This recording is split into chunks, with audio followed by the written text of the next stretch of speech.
So this is the unboxing video of the Ambiano bread maker from Aldi. This is definitely the cheapest bread maker I've ever bought brand new at only $49. And it also has one of the longest warranties I've ever seen on one of these bread makers. The warranty is for 3 years. Probably take a picture next to the warranty information so I know it's for 3 years and I have a way of contacting them. I have contacted these people before and they've always been very helpful.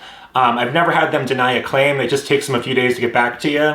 So I recommend taking the receipt, putting it next to the warranty information, and taking a picture and putting in your email so you have it. So the features, this does 3 loaf sizes. The pan is non-stick. It has 19 program functions and it's 600 watt. This is also one of the lowest watt bread makers I've ever bought. All the others are around 650. So this is the lowest. Included in the box, it's the bread pan, which looks like it's the same bread pan from my $250 bread maker that I use all the time, which I find kind of cool. This device costs $49, but to buy just the pan for my bread maker is $59, so this whole unit costs less than the pan for the bread maker that I use every week, which I find kind of cool. If this fits in my other bread maker, it might be worth buying one of these just to have an extra pan on hand. You also get a measuring cup, a measuring spoon, a dough hook remover, and it says that the lid has a viewing window, which is pretty much standard on all the bread makers that I've ever seen. It does have 3 browning levels, which is also pretty normal. LCD screen, has 3 different sizes, which I find funny. Aldi is a European brand, and they're using metric, which I find funny for, you know, I've never seen a metric one in the United States store before. It has a keep warm function, which is also pretty standard. And then it just says about the 19 programs, including gluten-free baking, which is what we're gonna use here. So here we go.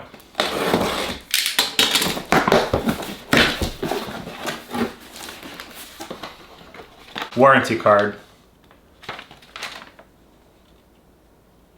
Worth hanging on to this. I'll probably put the receipt with it. We do have a user manual.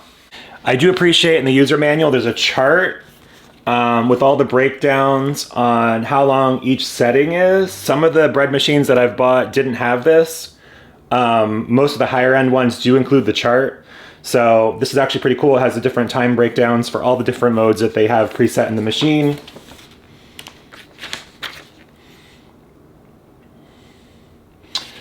Looking over the recipes, just looking for the gluten-free recipe. I want to see what they put in their gluten-free bread. Oh, interesting. So their gluten-free recipe, I'll try to get a... It's water, oil, salt, sugar, gluten-free flour, corn flour, oat flour, and yeast. I've actually never made a gluten-free bread with oat flour in a bread machine before. But I've had a huge pile of oat flour I've been waiting to use for something, so this is what I'm going to use it on for sure.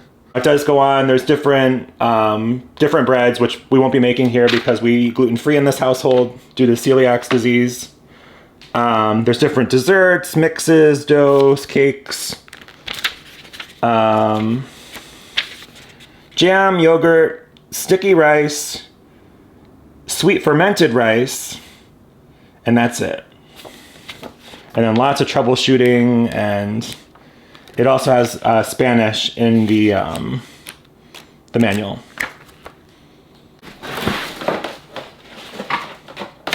The inner packaging is recyclable, which I really like. We're really big on recycling in this household.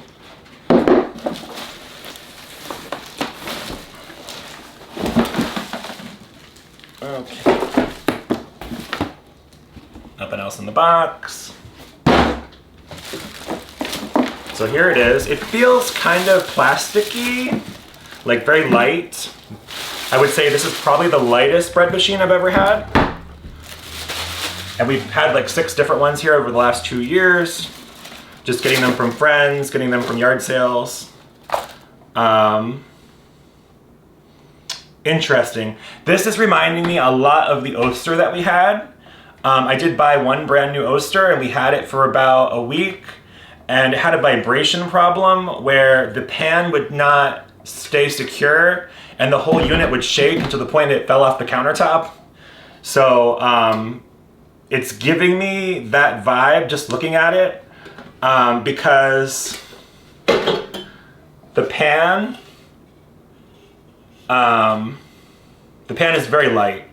The pan does not have clips to hold it into the machine, which is what I'm seeing right here. It does not have anything to hold it in. This doesn't mean this unit's going to do that, but I just worry that it may.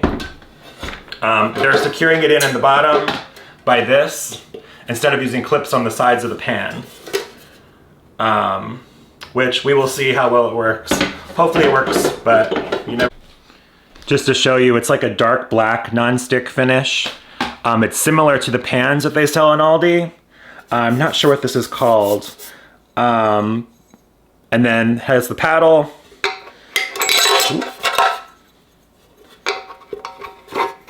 Paddle goes on there. It's very light. Just to give you a comparison, this is from my Breadman Ultimate. This is a $250 bread machine that I use every week. And then this is the Ambiano Aldi one that I just got for $49. I just weighed them. This more expensive one is an ounce heavier than this one. I also noticed it's missing the clips on the side, so you could not use the Aldi pan in the more expensive bread machine. Although it looks like it's the same shape, it would not fit. You would not be able to secure it in the machine. So this will only work in the Aldi version of the machine. I just checked the manual. There's no cleaning instructions for this other than to clean it with soap. So I'm assuming that this is not dishwasher safe. So we're gonna be hand cleaning this for now. I don't think I would trust it in the dishwasher if it doesn't say to use it in the dishwasher. I had bad luck with that, with finish coming off, so yeah. It does warn to run a baking cycle for 10 minutes before putting your bread in. You want to burn off the plastic smell from all the new electronics in here before you go and bake your bread in it, so we're going to do that. But yeah, I'm going to hand wash this, not put it in the dishwasher, and yeah, we'll be trying it out. I'm not sure if I'm going to be able to do a whole bunch of these today, but I will probably get done with the bread and see how it turns out before I finish this video. So yeah. I'm gonna go ahead and make the oat flour gluten-free bread in the manual and see how it comes out. All right, the noise test. Let's see how noisy it is. This is something I like to do to see if I like it in my house or not.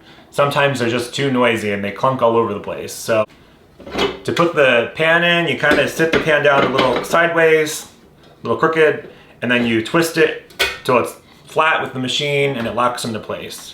So it's in, I'm shutting the lid, and it says to run it for 10 minutes before you try putting any ingredients in to get the plastic smell out. So, not too bad, not overly loud. You can tell it's on, but like I said, it's not jiggling and falling off the counter. Not sure if you can see this, there's a bit of a glare. It's very shiny. We're going to take this, hit the menu button, we're gonna switch this program to it matches up with the word bake.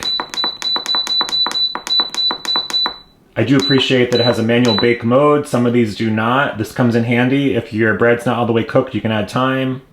So we're gonna run this for 10 minutes just to heat up. It's supposed to get rid of the plastic smell, and then we'll go from there. Okay, the timer went off. I pulled the plug, and I just put my hand up here. This gets really hot compared to my other unit. I don't know if that means it's gonna bake better, but it gets really hot. And I'm going to open this and let the plastic smell out, and then I'm going to rewash this, and then I will go and set up the oat flour recipe and see how good it comes out. Okay, I put the wet ingredients in the bottom, the dry ingredients on top of the baking pan. Now the baking pan goes in at an angle. They have a little guide here to show you how to get it in. So you stick it in. All right, it goes in like this, at an angle, then you twist it into place, and there we go. Now we're gonna shut this. Down here, we're looking for function number 7. Hit the menu button till this says 7. The weight is 1,000 grams. Like I said, this isn't metric. That's the recipe I made. We're gonna keep it in medium, and we're gonna say start. Just to give you an idea how loud it is. Not too loud. I'm going to take a silicone spatula and actually scrape the edges here in a few seconds, and I'm going to let this shut and let it go for 3 hours and 5 minutes. This is what it sounds like in full mix mode. This is the gluten-free recipe with the oat flour. I did add a splash of extra water. I think I under-measured a little bit, but this is to give you a general idea how loud it is and what the gluten-free dough looks like. The normal recipe I use looks more like a pudding before it bakes. This one actually looks kind of like a dough, so I'm curious how this is going to work out. Just going to let it go. Like I said, I probably added an extra 2 tablespoons of warm water just to make the dough combined. But yeah, so far so good.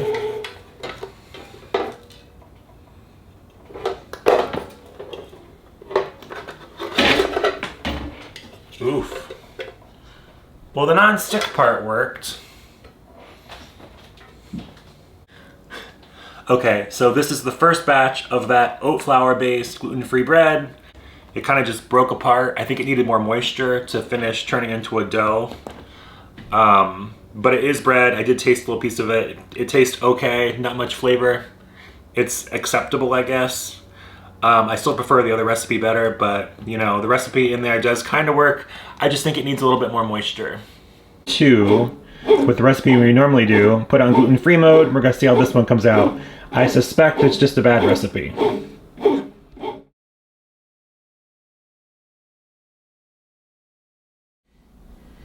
This is my normal recipe. Look how golden that is. That's a perfect crust. This does a better job than my other bread maker.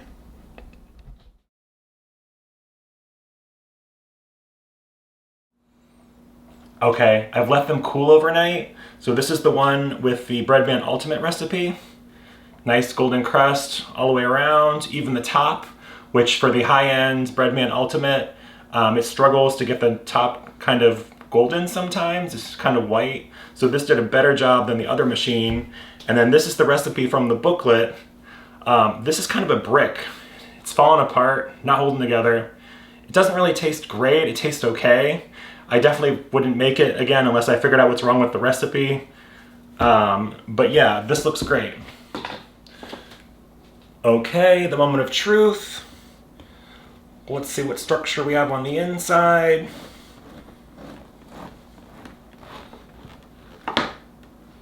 Ta-da! Don't know if you can see it. There's lots of little air bubbles in there. That's a really good bake for a gluten-free bread. Pretty cool.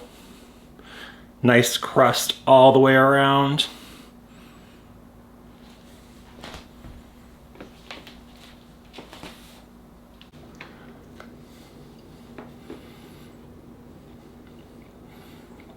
Tastes good. We make this recipe all the time. It's our favorite gluten-free bread recipe for the bread makers. I'll post a link to it in the description. Just a reminder, this is not a sponsored post. We bought this thing, you know, I'm not being paid to say any of this. For $49 and a 3-year warranty, I don't think you can beat that. So it's definitely worth giving it a chance. Now, we didn't get a chance to go through and try all these different weird things it can do, like cakes, jams, yogurts, stir fry, rice. But judging by how hot this thing gets, it probably can do those modes. Just so far, the first recipe we tried, the gluten-free bread, didn't work in the manual, so I would probably try to find different recipes because kind of disappointing to make this. Just like a big brick. But that's it. So I'd give this thing 2 thumbs up for the device itself, 2 thumbs down for that gluten-free bread recipe, but I think it's a great investment if you can find recipes other places. So that's it. 2 thumbs up. Till the next one. I just wanted to show you guys that this thing actually did a really good job with the rise. The bread is actually so big, it doesn't actually fit in the bread container we normally use. I can't put the lid on it, so I'm going to have to find a different way of storing this.